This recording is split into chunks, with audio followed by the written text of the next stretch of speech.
Hello， 大家好，我係 Suan， 佢係文希。咁見到我哋而家喺機場呢，因為我哋今次咧就準備去大阪。咁我哋今次有幾個目的啦，一嚟就真係去下大阪啦，二嚟咧就係去睇阿龍啦。同平時咧就有啲唔同嘅，我今次就唔係主要拍旅遊片嗰個啦。如果大家要睇翻大阪嘅旅行分享咧，就可以去翻文希嘅 channel 嗰度睇，我就可能會拍下啲 IG reel。呢條片咧就會枕住會同大家傾下偈。我今年已經過咗35歲啦，佢咧就細我少少啦。你今年幾歲啊32啦。我哋都唔細啦，但係我哋其實識咗好耐㗎啦，即係差唔多10年。但係選擇嘅嘢咧，暫時唔係好一樣啦。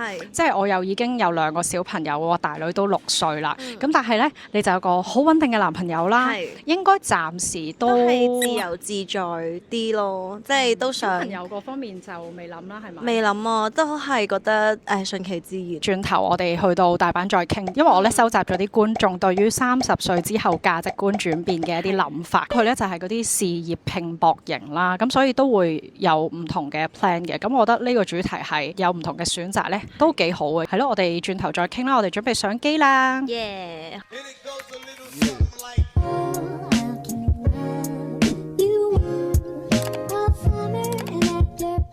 早晨，嚟到我哋嘅第2日，我哋琴晚雖然好夜瞓，但係都算瞓得 OK。我哋嘅行程其實琴日就係去心齋橋行咗一陣啦，然後咧食呢一個 Sukiyaki， 咁嗰間咧就喺我嘅 reel 啦同埋阿糖嘅片入面都有嘅。雖然個價錢唔係話真係超平，但係如果以呢個價錢食到嗰個質素嘅牛咧，我哋都推薦。趁住呢個時間咧，我就想同大家再傾下我哋本來琴日喺機場開始諗住傾嘅嘢啦。大部分嘅觀眾咧都有提及到話細個覺得30歲前咧就一定要結婚，而家覺得其實幾多歲結婚係完全唔緊要，同埋對愛情咧都唔會有太多嘅幻想。亦都有人提及咧覺得麵包係重要過愛情。之前有講過嘅，其實我係好幸運地咁啱30歲前遇到個適合嘅人，咁所以我就結咗婚。之後嘅幾年內就生咗小朋友，所以我就好似完成咗大家本身期望嘅30歲前結婚同埋有小朋友。冇話真係喺我人生嘅特別計劃入面嘅，但係又真係突然間就完成咗。我35歲回頭望翻過去嘅心態呢，俾我再揀呢，我可能會將自己前面想做嘅嘢做晒先，可能就真係唔會咁早結婚，唔會咁早生咯。雖然我而家會覺得早生嘅好處就係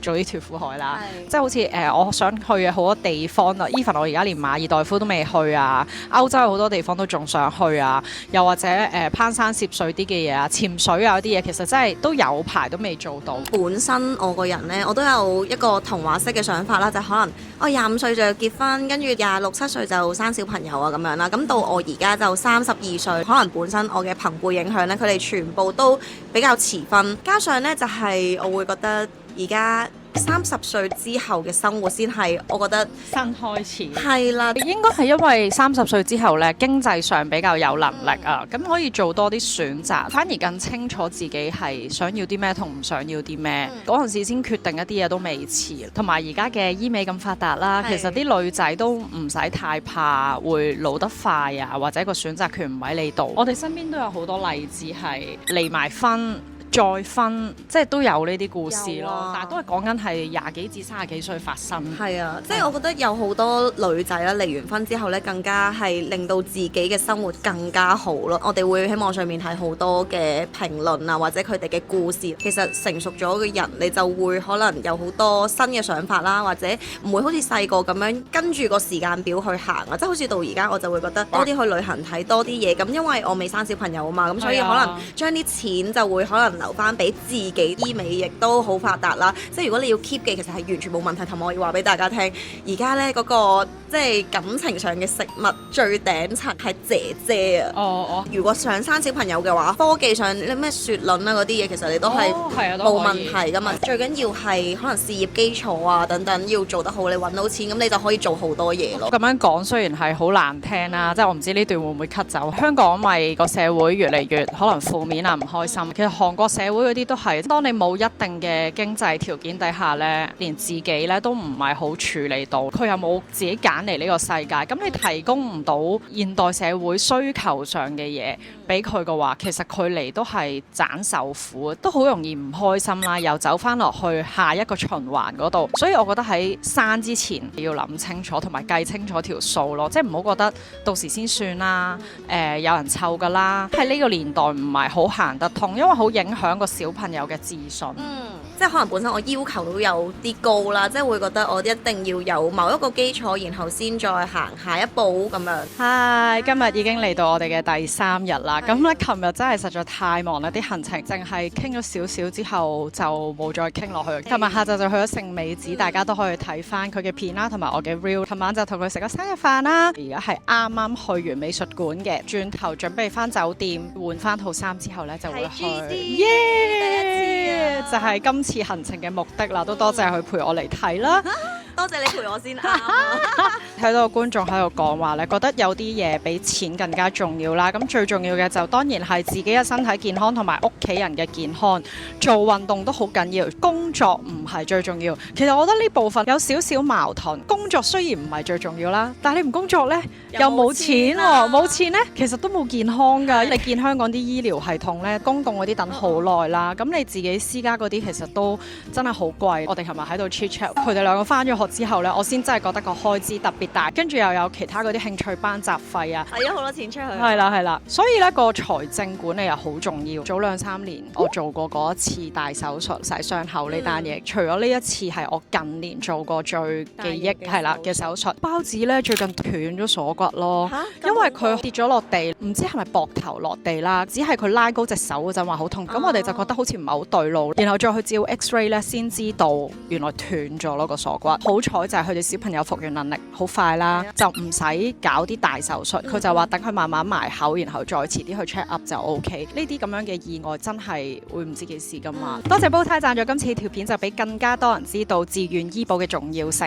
陣間呢仲會提供全年最抵嘅優惠碼俾大家。其實除咗生活上嘅固定開支雜費呢，我自己真係覺得自願醫保呢啲錢呢係唔慳得啊。爸爸媽媽嘅資訊年代呢冇咁發達啦，佢哋好多人都唔覺得一定要買保險，又或者好多買完係根本用唔着咯。身邊冇買保險嘅人，佢哋一定係覺得未有呢個需要啦，唔關我事啦，跟住就好怕俾人 sell。事實上好似我哋頭先咁講，任何時候都會有一啲突發嘅嘢或者意外發生噶嘛。去到我哋而家呢啲年紀呢，身邊好似多咗好多人有重病，所以呢，我都幫自己揀咗煲呔自願醫保，同傳統嘅保險公司好唔同啦。由投保到索償，全程呢都係 online 已經可以搞掂。有啲咩問題呢，都可以直接聯絡翻佢哋嘅公司產品專員，成個效率快好多，方便好多。係啊，煲呔 Pink 自願醫保30歲咁計啦，個保費咧都係每個月大約200-300蚊嘅啫，即係除翻開咧一日係11蚊咋。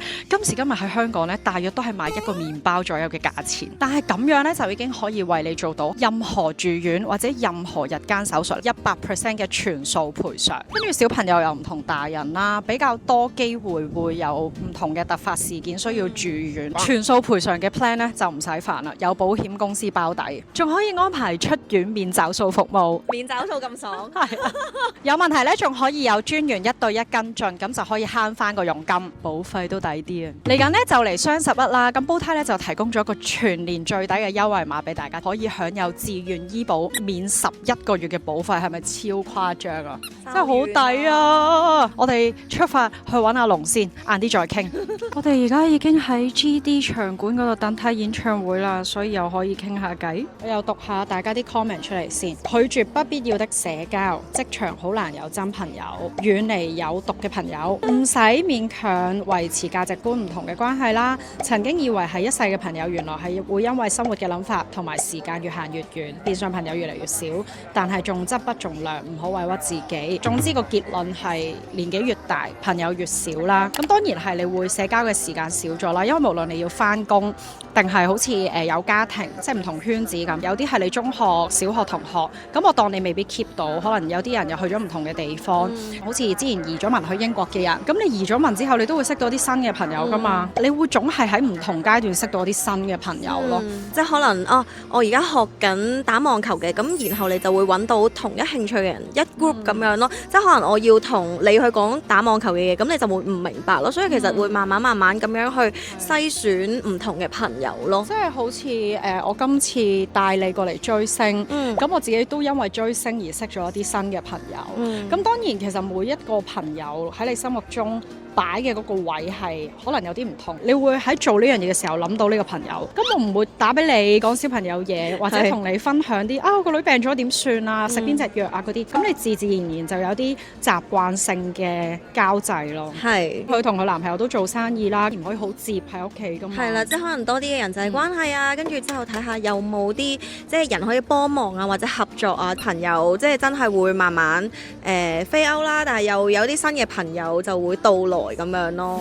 嚟到最後一日啦，見到我哋咧就知道我哋而家已經身處喺機場哇！我想同大家講咧，唔知你知唔知梅田同埋心齋橋咧係有巴士直達？我哋今日試咗咧心齋橋嗰個超方便，1個鐘內嚟到咯。超快喎。係，同埋我哋啱啱食咗拉麵啦，所以都暫時叫做無驚無險，跟住行李又冇超重咁啦。我覺得呢個題目好適合你講，類似係大家而家好重視嘅一啲心理健康問題，將時間同埋精力盡量放喺自己身上，係關於 self love 呢樣嘢嘅，接受自己唔同嘅嘢啦，咁就減少內耗。其實最緊要就係唔好太介意人哋嘅諗法，同埋有啲嘢咧係冇需要太執着，就算唔使大富大貴，做個平凡人都好。